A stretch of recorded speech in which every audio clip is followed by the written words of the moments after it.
Estive pensando um pouquinho sobre como que a igreja de Jesus ela caminha, né? E Jesus ele deu as chaves da igreja para Pedro ali em Mateus 16 e depois Paulo ele vem alicerçar tudo isso na carta dele aos Efésios. Ele deixa uma estrutura pronta ali, montada, para que a gente tivesse mais clareza para como a igreja caminha. A gente tem visto que muitas pessoas têm entendido como que a igreja caminha em cima do que Paulo diz aos Efésios, portanto, muita gente não tem conseguido colocar em prática. Eles entendem, mas eles têm um pastor único na igreja que faz todas as coisas, e aí a gente acaba entendendo que a igreja ela não fica completa. Só para a gente contextualizar, eu quero ler o texto aqui de Efésios 4, a partir do verso 8, que diz assim: Por isso diz: quando ele subiu às alturas, levou cativo o cativeiro e concedeu dons aos homens. Ora, que quer dizer subiu, senão aquele que havia descido até as regiões inferiores da terra? Aquele que desceu é também o mesmo que subiu acima de todos os céus, para encher todas as coisas. Ele mesmo concedeu uns para apóstolos, outros para profetas, outros para evangelistas e outros para pastores e mestres. Com vistas no quê? Com vistas no aperfeiçoamento dos santos, para o desenvolvimento do serviço e para a edificação do corpo de Cristo. Até quando? Até que todos cheguem à unidade da fé. Então não existe unidade da fé sem os 5 ministérios. Até que todos cheguem à unidade da fé, do pleno conhecimento do Filho de Deus, à perfeita varonilidade, à medida da estatura da plenitude de Cristo. Para quê? Para que não mais sejamos como meninos, agitados de um lado para o outro, levados ao redor por todo vento de doutrina. Você já viu aí algumas divisões de igreja? Ou a pessoa ela entra na igreja aqui, daqui a pouco ela está numa outra igreja lá, daqui a pouco ela está numa outra igreja acolá, e ela não se firma, ela nunca para. Por quê? Ou para que existem os 5 ministérios? Para que não mais sejamos como meninos, agitados de um lado para o outro, ao redor por todo vento de doutrina, pela artimanha dos homens, que pela astúcia com que induzem ao erro, mas seguindo a verdade em amor, cresçamos em tudo naquele que é a cabeça, Cristo, de modo que o corpo bem ajustado e consolidado pelo auxílio de toda a junta, segundo a justa operação de cada parte, efetua o seu próprio aumento para a edificação de si mesmo em amor. Então, o apóstolo Paulo ele fala de 5 ministérios, né? Então, só para a gente entender, ele fala do ministério apostólico, ele fala do ministério profético, ele fala do ministério evangelístico, ele fala do ministério pastoral e do ministério de ensino. Cada um desses tem uma função muito particular. Então, você pega lá o ministério profético. O ministério profético é aquele que identifica para onde nós devemos ir, é ele que aponta os lugares. Ou é ele que faz as asseverações, as admoestações, né? É ele que dá as profecias, as palavras proféticas. Ele dando sempre o direcionamento, sempre apontando o destino. É para lá que nós devemos ir. O ministério evangelístico, ele é o ministério que vai à frente. Ele é o ministério que sempre toca primeiro. É o que sempre chega primeiro, né? O ministério pastoral, ele é o ministério da aliança, né? É o ministério do amor. O ministério que abraça, né? que demonstra essa faceta de Jesus para a vida da igreja, para a vida do ministério. O ministério de ensino ele é representado pelo dedo mínimo aqui. Por quê? Porque o ministério de ensino é ele que vai lá no fundo, né? Que toca lá o mais profundo, ele consegue entrar por baixo da letra, ele consegue entrar, ele vai mais profundo. E o ministério apostólico é o ministério que toca todos os ministérios, né? Não é que ele seja o melhor, mas é assim que Deus quis que ele fosse, que ele trabalhasse e tocasse. Ele não é talvez o especialista como o ministério de ensino é, mas ele toca lá. Ele não é o profético, mas ele toca o profético. Ele não é o pastoral, mas ele toca o pastoral e o evangelístico. Então, só para a gente deixar um pouquinho mais claro, assim,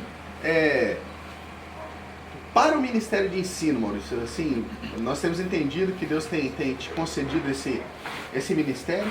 O que é o ministério evangelístico, assim, de uma forma assim, que a gente possa entender melhor? Ensino. Ministério de ensino. Isso. Então, eu vejo assim que o Ministério de Ensino ele tem essa questão, por exemplo, assim, de tornar a pessoa hábil na palavra, né? Ele poder se localizar na palavra, entender a divisão da Bíblia, as épocas que foram escritas, mas eu acho que ele vai além, assim, sabe? Tipo, eu acho que o Ministério de Ensino, como todos os outros, ele busca capacitar ali o povo de Deus, né? O aperfeiçoamento dos santos. Mas eu acho que ele justamente, o ensino ali, ele tá, assim, como eu me relaciono com a palavra, sabe? Uhum. Tipo assim, de transformar o logos da palavra ali, o texto em aplicação para mim, para que isso gere vida, sabe? Acho que ele tá principalmente nesse cunho, não só de a gente chegar e ensinar os outros. Deixa eu falar aqui da palavra para você, é assim, assim, não. Eu quero capacitar você a você fazer isso. Você conseguir extrair isso. E também o ensino de como se relacionar com Deus, assim, sabe? Tipo, através das práticas espirituais, o que é a meditação na palavra, o que é o jejum, como que a gente aplica, e de forma assim, eu vejo o Ministério de Ensino simplificado. Simples. E eu vejo assim ele de forma bem prática. Às vezes porque assim, eu não consigo enxergar o Ministério de Ensino formando um monte de intelectuais, sabe? Eu vejo essa questão justamente da prática ali, né? Tipo, o que é a vida pra mim ali, né? Muito interessante. Interessante, assim, que a palavra diz assim, que Paulo, ele deixou bem claro, assim, que Jesus, ele subiu, levou cativo o cativeiro e deu dons aos homens. Foi Jesus que fez isso, né? Foi o próprio Jesus que fez isso. Ele deu dons. E quais foram esses dons? Deu uns para apóstolos, outros para profetas, e o profetas faz parte disso. Jesus deu isso. Então existe uma mística de que há um tempo se perdeu isso. Não existe mais o ministério profético. O ministério profético era um ministério que existia no Antigo Testamento. Só que esse texto, aquilo que Paulo ensina, quebra tudo isso que se fala, né? É claro que existia uma vertente diferente daquilo que os profetas faziam antes, mas agora Jesus deu dons. E um dos dons foi o dom do ministério profético. E Rideu, nós temos entendido o ministério profético na sua vida. Vários pastores em Curitiba já têm entendido isso. E o que é o ministério profético hoje? Tem alguma diferença do ministério profético do Antigo Testamento de hoje? Como você falou, o ministério profético ele aponta a direção, né? E ele pode apontar a direção tanto no macro como no micro, né? Tanto para o corpo local, da igreja local, mas também para o indivíduo, né? Ele acaba despertando isso no indivíduo. O ministério profético do Antigo Testamento, sempre quando a palavra de Deus vinha sobre os profetas, era para trazer o juízo de Deus. Deus vinha e falava, fala para o povo isso, e geralmente era uma palavra dura, uma palavra de juízo, uma palavra de um tempo difícil. Hoje, depois da cruz, né, a gente vê o ministério profético. Paulo fala, 1 Coríntios, eu não lembro agora só a referência, ele fala que todos podem profetizar. E além de todos poderem profetizar, ele continua dizendo que a palavra profética ela vem para exortar, consolar e edificar. São essas três funções que a palavra profética ou o ministério profético deve trazer para as pessoas. Esse exortar, muitas vezes as pessoas acham que é chamar atenção, assim, falar, você está fazendo tudo errado, eu estou sendo sincero, estou falando, porque eu sou profeta, eu brigo com as pessoas. Não, o exortar é levantar a pessoa, é levar a pessoa para mais alto, para um nível mais alto, né? O consolar é trazer consolo mesmo. Às vezes uma palavra de conhecimento, uma palavra de sabedoria, ela acaba trazendo consolo para a vida da pessoa. E o edificar é o construir, né? Você vai construindo na vida da pessoa. E um dos perigos também, já abrindo um parênteses, geralmente a divisão na igreja, porque o profético ele não entende a direção, ele não entende o tempo. Às vezes Deus mostra a direção e ele está certo na direção, a igreja tem que vir para cá, só que ele não espera. E ele fala, já que ninguém me escuta aqui, eu vou montar minha própria igreja, eu vou fazer isso aqui que Deus está falando para mim. Deus está falando para ele. Só que geralmente o tempo quem diz é o apostólico. Então por isso que o apostólico e o profético eles têm que caminhar junto, conversando em unidade, porque o tempo quem vai dar é o apostólico, mas a direção é o profético. E se o profético não entender isso, ele acaba... Por isso que há muita divisão de igreja. Às vezes o cara não está errado em... aquela é a direção. A direção está certa. Só que o tempo não é dele, porque não foi tudo colocado sobre uma pessoa. Por isso que os 5 ministérios eles andam juntos. É muito, muito importante a gente saber disso, né? Olha só o que diz o texto de Efésios. Que ele deu os dons para quê? Até quando, né? Até que todos cheguem à unidade da fé, ao pleno conhecimento do Filho de Deus. Então existe um propósito de ter os 5 ministérios, para que a gente chegue à unidade da fé. Então não existe unidade sem os 5 ministérios e o pleno conhecimento do Filho de Deus. Então uma igreja que por muitos anos ela caminhou somente com o ministério pastoral, ela não conseguia passar dos seus números X de membro. Por quê? Começava a causar divisão, começava a causar falta de entendimento. Deus tinha falado que aquela pessoa ela saía, e o ministério pastoral ele é um ministério que abraça, né? Ele é um ministério que consolida as pessoas, né? Mas em vez de eu falar isso, quero perguntar para o Caio. Nós temos entendido também o ministério pastoral na vida do Caio. E assim, Caio, o que o ministério pastoral ele significa? O que o ministério pastoral ele faz? Qual que é a vertente do ministério pastoral dentro da igreja? Eu acho que a figura que me vem, quando falo no ministério pastoral, a figura que me vem logo à cabeça é Davi. E eu quero compartilhar 1 Samuel 17, 34. Teu servo apacentava as ovelhas de seu pai.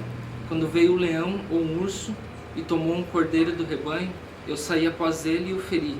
E livrei o cordeiro da sua boca. Levantando-se ele contra mim, agarrei-o pela barba e o feri e o matei. Eu vejo bem essa figura de Davi assim, no ministério pastoral, assim, a questão do cuidado, né? Diferentemente de como se tinha citado no começo ali, a figura do pastor, né? Quando fala hoje nas igrejas, o ministério pastoral vem a primeira figura que vem é do pastor principal, aquele que vai à frente ali e pregando e fazendo todas as funções e atribuições. Diferente do ministério pastoral, que é uma vertente específica ali, né? De cuidado, de estar que nem pegando a ovelha, abraçando ela no momento que precisa, no momento de correção, vai lá e quebra a patinha, ensina como caminhar, tira todos os carrapichos, dá aquele banho, deixa ela de novo maciazinha, branquinha. Então é bem essa figura do ministério pastoral, assim, quando vem a cabeça assim, desse cuidado, proteção assim, com as ovelhas, né? É interessante você falar de Davi, porque Davi ele escreve o Salmo 23, né? E ele fala sobre 2 vertentes ali do ministério pastoral, né? Que o pastor ele tem um cajado na mão e também tem uma vara, né? A vara é para quando a ovelha para, né? A ovelha para, ele dá uma batidinha e faz a ovelha caminhar de novo. E o cajado, que tinha aquele formato de interrogação, é quando a ovelha começava a se desgarrar, ele ia lá, com cuidado, ele puxava a ovelha de volta para dentro do seio ali da família dela, né? Então é interessante que às vezes as pessoas enxergam o ministério pastoral como um ministério de amor, e isso é uma verdade, mas dentro da verdade do amor existe os limites, né? O limite que ela não pode ficar para trás, e que às vezes ela precisa de uma correção, ela precisa de uma varada, né? Para que ela se desperte e volte a caminhar mais rápido junto com todo o grupo, e também não se desgarre, não vá muito adiante, né? Puxa, todo mundo caminhar junto. Eu vejo isso também como uma vertente do ministério pastoral. Você também vê assim? Você enxerga assim? É bem isso, a proteção e o cuidado, né? Proteção e cuidado, isso. Eu acho legal isso aí que o Caio falou também, uma coisa interessante, porque às vezes você coloca tem o pastor titular lá, e nem o Caio falou, e o nosso meio é muito, o pastor é um cara que cuida só. Só que aquele pastor titular, às vezes, ele é um evangelista. E as pessoas ficam frustradas porque esperam o abraço, o cuidado de um pastor, sendo que o pastor titular, ele é evangelista. Isso. Ou ele é um apóstolo, ou ele é um profeta, ou ele é um cara do ensino. Ah, não, mas o meu pastor não cuida de mim. Não, não é que ele não cuida. É que ele não tem os traços mais fortes do ministério pastoral como a gente espera. Daí a gente quer que todo mundo seja pastor, às vezes. Ah, não, você tem que fazer isso, você tem que abraçar, você tem que visitar, você tem que fazer isso. Sendo que talvez não seja a característica daquele pastor titular. Por isso que a ideia dos 5 ministérios, né? Se a gente estabelece, a igreja não fica capenga. Porque às vezes lá o pastor titular é evangelista, o evangelista, bicho, só vai ver gente salva e não salva.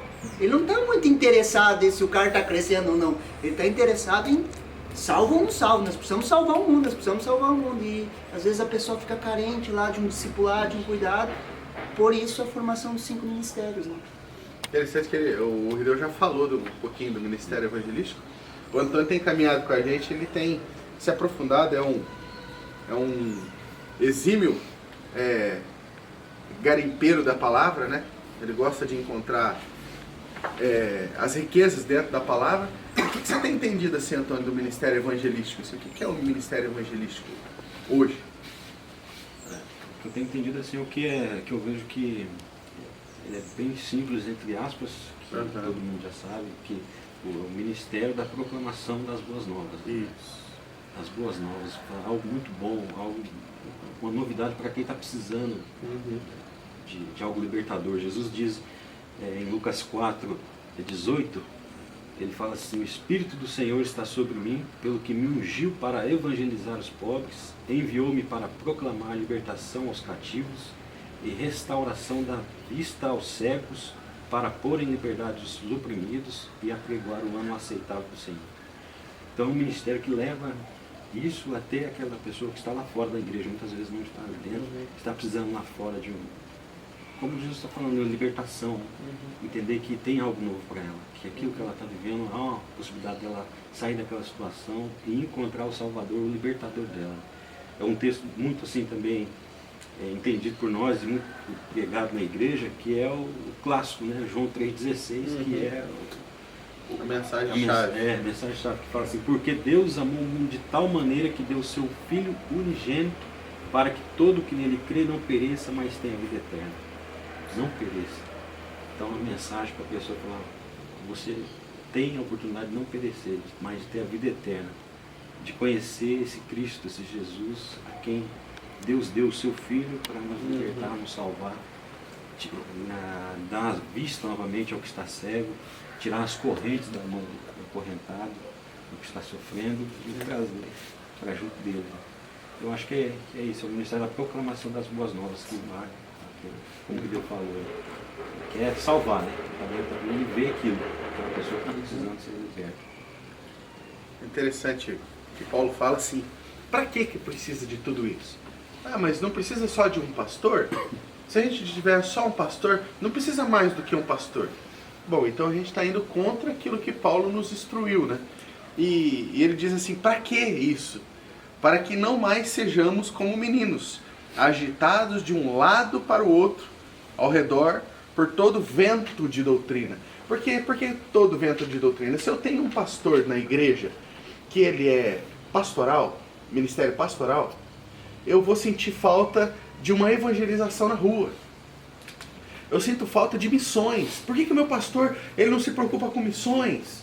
E ele tem que ser um missionário. Nós temos que enviar missionários. Só que o pastor, a tendência do pastor é arrebanhar, é cuidar, é colocar no aprisco, né, Caio? É alimentar eles, discipular eles. Essa é a vertente do ministério pastoral. E que nem o Rideu falou, às vezes um evangelista, um pastor de igreja sênior lá, o pastor sênior, que é o pastor principal, que tem uma vertente evangelística, ele já quase não pensa nesse discipulado. Ele faz, mas não faz, entendeu? A tendência dele eu vou ensinar as pessoas como ir para a rua, eu vou ensinar as pessoas a como ir lá e tocar a vida das pessoas e falar: ó, existe o céu e o inferno, qual que você quer? Já ao contrário, o ministério de ensino. São pessoas que se aprofundam, e uma igreja com um pastor que pensa só no ensino, ela vai se aprofundar na palavra, ela vai crescer no conhecimento, porém ela corre um sério risco de não ir para fora. Ela corre um sério risco de não amar, ou ficar só na palavra, ou ficar só no pensamento de quando Jesus vai voltar e se aprofundar, qual que é o tempo da volta de Cristo. Nós somos calvinistas ou armenianos, né? Pré, pós ou mid-tribulacionista.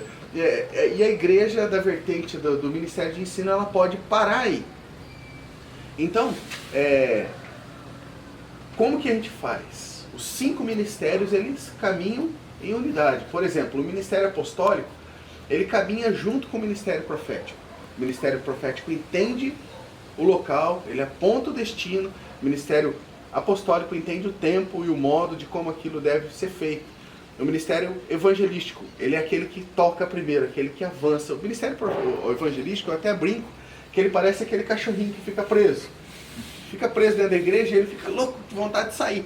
Quando você abre a porta, ele sai que nem um maluco correndo, que nem um doido para a rua. E quem que deve segurar? O Ministério Pastoral. Então o Ministério Evangelístico, ele caminha junto com o Ministério Pastoral. O Ministério Pastoral, a tendência dele é segurar, né? Não, vamos ficar aqui todo mundo junto, tudo quentinho, tudo arrumadinho, tudo aqui e tal.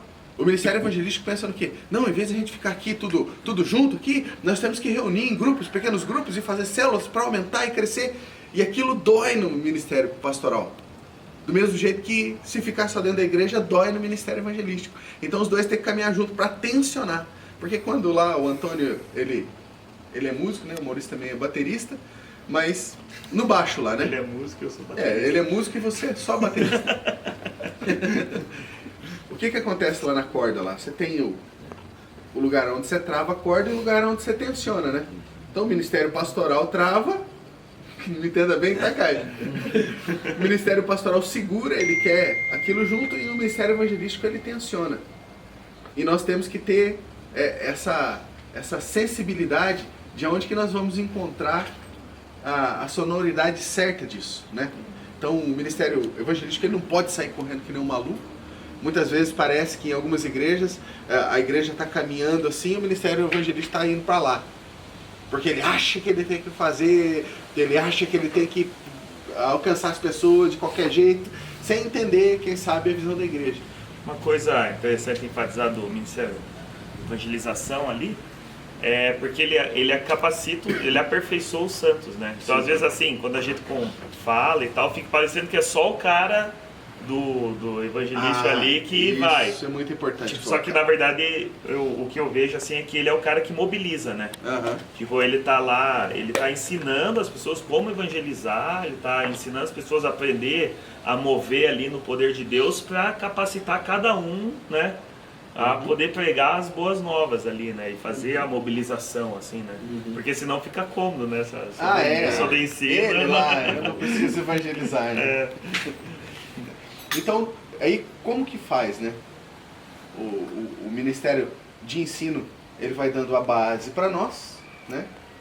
Na verdade, a base mesmo de todas as coisas, o que fica embaixo, o que é o fundamento, o alicerce ali, é o Ministério Apostólico, né? O Ministério Apostólico, ao contrário do que por muito tempo se falou, ele não é aquele que fica por cima, né? Não é aquele que, eu sou o apóstolo. Na verdade, não. Na verdade, eu sou o apóstolo.